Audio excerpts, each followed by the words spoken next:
Yes, my people, how una dey? Wetin dey happen? Wetin dey sup? Do you understand what I just said? It's just a casual way, an informal way of greeting in Pidgin English. Like, what's up? What's happening, my people? You're welcome to another lesson on Learn Nigerian Pidgin English.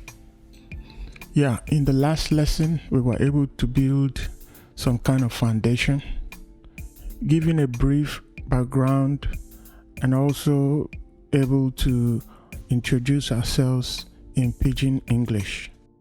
You know, very soon I'm seeing a situation where Pidgin English will be widely accepted and embraced all over the world, just like Patois is. You know, Patois from Jamaica, and because reggae music or Jamaican music has been like the wheel to, you know, spread Patois all around the world. If you look at our artists today that are doing great things, you know, the Davidos, the Wizkids, the Burna Boys, through their music, they are exporting our culture and our own Pidgin English as a language. And you know, it started quite earlier than that. If you look at the great Fela Anikulapo Kuti, the Afrobeat legend, many of his songs were done in Pidgin English.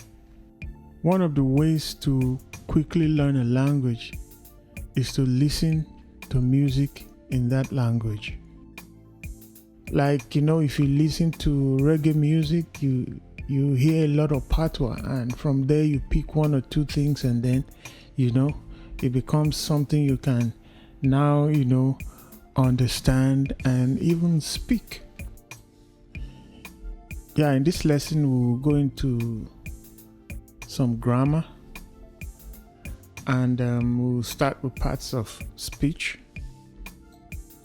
It is noteworthy to say that the creation of Pidgin English dates way back to the 17th century, when Portuguese merchants and traders and missionaries would travel here to West Africa.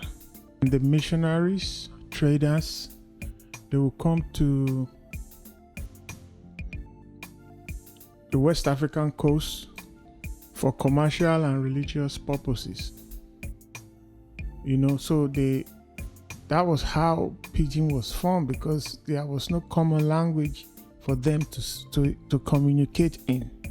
And then fast forward to when the British or the English missionaries and the colonial masters came around. The Pidgin language continued to grow and to advance and to develop to what we now have till this present moment. We'll be starting with a pronoun, the English pronoun. We want to see how it applies in Pidgin English. A pronoun is simply any word used in place of a noun. You know, we know a noun to be the name of a person, animal, place, or thing, and so forth. In English language, there are several types of pronouns, and we will try to see how they are used in Pidgin English. Like, we have the personal pronouns, the demonstrative pronouns, interrogative pronouns, relative pronouns, indefinite pronouns, reflexive pronouns, and intensive pronouns. You know, we won't go too deep into English grammar. Rather, we are just going to, you know, use a few examples in English to describe how they are being used and spoken in Pidgin English. Some English words are pronounced differently in Pidgin. Since it's not a formal language, Pidgin tends to relieve itself of the stress of scholarly pronunciations, grammatical correctness, or spellings. So as I said before, that one of the easiest ways of learning Pidgin, or any other language for that matter, is through active listening and interaction. And music is one of those vital ways. We're going to start with personal pronouns.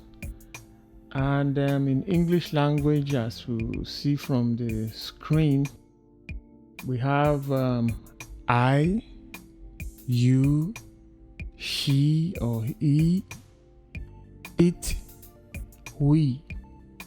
Then you for plural, they and them. That is the plural form for, she or he or it. So we are going to see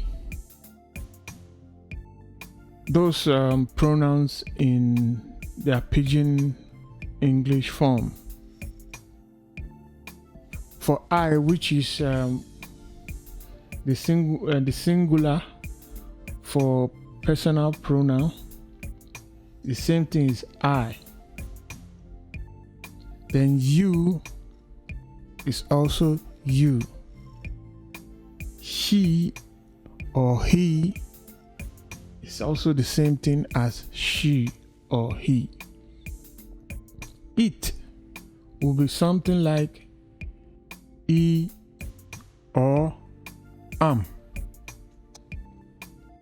By the time I give some examples, it will be clearer how these words are used.